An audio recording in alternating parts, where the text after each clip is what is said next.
आप देख रहे हैं राजपट टीवी और मैं हूं आपके साथ सपना ठाकुर। रुक करते हैं आज की बड़ी खबर की ओर। एक तरफ जहां माखी पुलिस की कार्यशैली की लगातार प्रशंसा हो रही है, तो वहीं दूसरी तरफ लचर कानून व्यवस्था को देखने को मिल रहा है। बीती रात दो पक्षों में हुए खूनी संघर्ष का वीडियो वायरल हुआ। वायरल वीडियो में गाली गलौज की आवाजों के साथ घायल अवस्था में लोग दिख रहे हैं। दोनों पक्षों ने एक दूसरे पर जमकर डंडे और ईंट पत्थर बरसाए हैं। दोनों पक्षों में से कई लोग घायल हुए। घायलों को अस्पताल भेजा गया।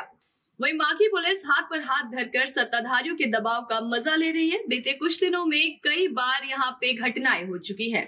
कुछ दिन पहले भी गाली गलौज और हाथों में तमंचा लहराने के साथ घर पर चढ़कर मारने पीटने का वीडियो भी वायरल हो चुका है। माखी पुलिस के सुस्त कार्यशैली की वजह से घटनाएं थम नहीं रही। कई साल पहले भी यह दो पक्षों में विवाद की वजह से हत्याएं हुई थी। पुलिस की सुस्त कार्यशैली से एक बार फिर से घटनाएं घटित हो रही हैं। अगर घटित हुई कोई भी दुर्घटना अगर नहीं रोकी जाएगी तो इसका जिम्मेदार कौन होगा? वही तहरीर के आधार पर पुलिस कार्रवाई करने का गाना गाया जा रही है और अब ये और भी बड़ी घटना ना हो, इसके लिए लोग लाचार हैं। यूपी के बुलंदशहर में छठ पूजा के पर्व को लेकर तैयारियां जोरों पर चल रही हैं। वहीं जिलाधिकारी चंद्र प्रकाश सिंह और एसएसपी श्लोक कुमार ने छठ पर्व को लेकर हो रही तैयारियों का जायजा लिया। सुरक्षा व्यवस्था में साफ सफाई के निर्देश दिए। जिला प्रशासन की ओर से सुरक्षा व्यवस्था के इंतजाम किए जा रहे हैं। जिलाधिकारी चंद्र प्रकाश सिंह और एसएसपी श्लोक कुमार ने सिकंदराबाद कस्बे में छठ पूजा पर्व के अवसर पर पूजा अर्चना करने के लिए चिन्हित स्थल का निरीक्षण करने के लिए व्यवस्था करवाई और जायजा लिया। ईओ नगर पालिका सिकंदराबाद को निर्देशित किया गया कि साफ सफाई, पेयजल, शौचालय, चेंजिंग रूम, प्रकाश आदि सभी आवश्यक व्यवस्था को सुनिश्चित कराया जाए। छठ पर्व के अवसर पर श्रद्धालुओं की सुविधाओं को दृष्टिगत रखते हुए व्यवस्थाएं करवाई जाए। इस मौके पर आयोजन समिति के सदस्यों से भी वार्ता करते हुए व्यवस्थाओं के बारे में जानकारी हासिल की गई। आयोजन समिति के द्वारा जिला प्रशासन की ओर से कराई जा रही व्यवस्था के प्रति प्रसन्नता व्यक्त की गई है। बताएंगे जैसा कि आप जानते हैं कि 30 अक्टूबर को छठ पर्व बड़े ही हर्षोल्लास से मनाया जाएगा और यहाँ सिकंदराबाद इंडस्ट्रियल एरिया में, बुलंदशहर में, खुर्जा में तमाम श्रद्धालु हैं जो छठ की पूजा रखते हैं, छठ मैया का व्रत रखते हैं। सब जगह अच्छी व्यवस्था हो, साफ़ सफाई हो, श्रद्धालुओं को किसी प्रकार की कोई असुविधा ना हो, उनके नहाने का, उनके चेंजिंग रूम का, वहाँ बिजली की और अन्य जो व्यवस्थाएं वो पूर्ण रूप से हों, यही सुनिश्चित कराने के लिए मैं और एसएसपी साहब आए हुए हैं और जगह जगह जाकर के स्थल निरीक्षण कर रहे हैं। सारी व्यवस्थाएं कराई जा रही हैं क्योंकि ये हमारी आस्था का पर्व है और हम जितना अच्छी से अच्छी हम अपने श्रद्धालुगणों को व्यवस्था दे पाएंगे, उससे और भी आपसी भाईचारा बढ़ेगा और लोगों में उत्साह बढ़ेगा और देश के विकास के लिए, समाज की प्रगति के लिए काफ़ी लोग आगे आएंगे। प्रयागराज के मेडिकल कॉलेज द्वारा संचालित स्वरूप रानी नेहरू अस्पताल में जूनियर डॉक्टरों और सरदारों के बीच मारपीट का वीडियो वायरल होने के बाद प्रदेश उप मुख्यमंत्री और स्वास्थ्य मंत्री ब्रजेश पाठक ने पूरे मामले का संज्ञान लिया और उसके आदेश जांच के दिए हैं, जिसके बाद स्वरूप रानी अस्पताल के निदेशक और मोतीलाल नेहरू मेडिकल कॉलेज के प्रिंसिपल एसपी सिंह द्वारा 3 सदस्यीय कमेटी का गठन कर अगले 3 दिनों में जांच पूरी करने की बात कही गई है। कल लगभग दोपहर के करीब तीमारदारों से मारपीट करते हुए ये वीडियो वायरल हुआ, जिसमें मोतीलाल नेहरू मेडिकल कॉलेज के जूनियर डॉक्टरों द्वारा तीमारदारों के साथ बेरहमी से मारपीट करते हुए लोग दिख रहे हैं।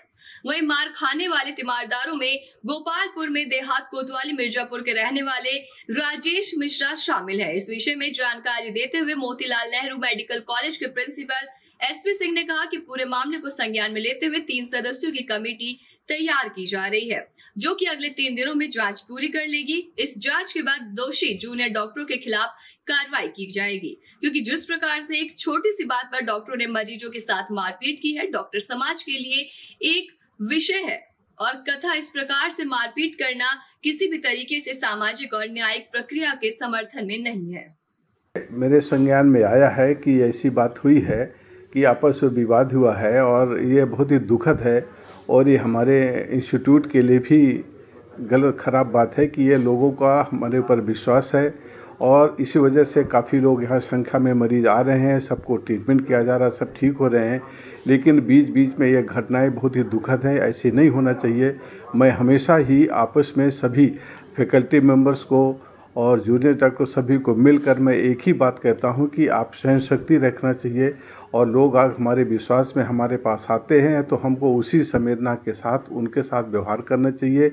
इस संबंध में मैं हमारे यहाँ या पूरे प्रदेश में हमेशा एक एथिकल मीटिंग्स की हमेशा होती थी कि कैसे ही सद्भाव व्यवहार किया जाए लोगों के साथ, कैसे आपस में सामंजस्य होना चाहिए। इसमें हमेशा से एक मीटिंग भी होती चली आ रही है, लेकिन ये घटना हो रही है, इसकी लिए मैं एक जांच कमेटी गठित कर दिया हूं और जांच कमेटी आने के बाद इसके बाद आगे कार्रवाई की जाएगी। इस संबंध में माननीय मंत्री जी, हमारे डिप्टी सीएम साहब हैं, विभाग के माननीय मंत्री जी हैं, उन्होंने भी इसको संज्ञान में लिया है और तो इसमें निश्चित रूप से इसकी जांच की जाएगी और जो भी दोनों पक्ष को देखा जाएगा, आगे की कार्रवाई जांच के बाद की जाएगी। बाहुबली और पूर्व सांसद अतीक अहमद की पत्नी शाइस्ता परवीन ने सीएम योगी से गुहार लगाई। अपने बच्चों को बेगुनाह बताते हुए उन्होंने गुहार लगाई है। उन्होंने कहा कि उनके बेटों के खिलाफ गैंगस्टर एक्ट में कार्रवाई की तैयारी हो रही है और कहा मेरे 18 से 20 साल के पढ़ने वाले बच्चे जेल जा रहे हैं। उन्होंने कहा कि मेरा बेटा अली 18 साल का है और 12वीं क्लास पास करके यूनिवर्सिटी में लॉ में एडमिशन लेने जा रहा था। मौजूदा आईजी और एडीजी पर भी आरोप लगाया। हमारे यहाँ रिश्तेदारों से हमारे बेटों के खिलाफ एफआईआर कराने का दबाव बनाते हैं। अपने रिश्तेदार इमरान और जानू पर भी आरोप लगाया। कहा उनके पति पूर्व सांसद अतीक अहमद के साथ उन्होंने करोड़ों रुपए कमाए, लेकिन मुश्किल के दिनों में रिश्तेदार ही दुश्मन बन गए हैं। और आगे कहा कि कोई मुकदमा दर्ज कराने जाता है तो अधिकारी उस पर दबाव बनाता है। अतीक अहमद के बच्चों का एफआईआर में नाम डालो तब मुकदमा दर्ज होगा। शाइस्ता परवीन ने सीएम योगी से पूरे मामले की उच्च स्तरीय जांच की मांग की है। हाँ, पहल की है, हमने कई तरह की कोशिश की है। अगर मुलाकात सीएम साहब करेंगे, वो सबके मुख्यमंत्री हैं, तो हम भी मुलाकात करेंगे। बस यही कहेंगे मेरे बच्चों को इंसाफ दिला दें। वहीं अगली खबर झांसी से है, जो समाजवादी पार्टी के पूर्व विधायक और उनके समर्थकों के खिलाफ कुख्यात अपराधी लेखराज सिंह को पुलिस कस्टडी से छुड़ाने और साजिश रचने के आरोप में मुकदमा दर्ज कर जेल भेजे जाने से आक्रोशित समाजवादी पार्टी ने धरना प्रदर्शन कर शासन प्रशासन से पूरे प्रकरण की निष्पक्ष जांच की मांग कर जेल भेजे गए पूर्व विधायक और उनके समर्थकों को निर्दोष बताया और साथ ही धरना प्रदर्शन के माध्यम से चेतावनी दी गई कि अगर पक्षपात का रवैया नहीं रोका गया और समाजवादियों का उत्पीड़न नहीं रोका गया तो बड़े स्तर पर लगातार आंदोलन जारी रहेगा।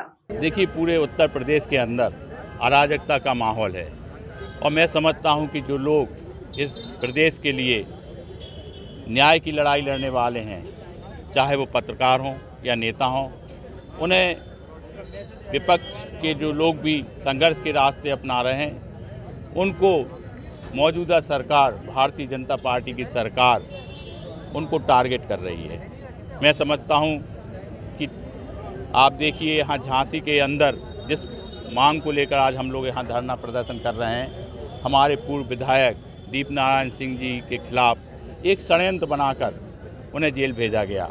और मैं समझता हूँ कि झांसी का बच्चा जानता है कि इस कहानी में कोई दम नहीं है, लेकिन सरकार के खिलाफ बोलने की कोई हिम्मत आम जनता नहीं जुटा पा रही है। ऐसी तमाम बड़ी खबरों के लिए देखते रहिए राजपट टीवी, सबसे पहले भारत।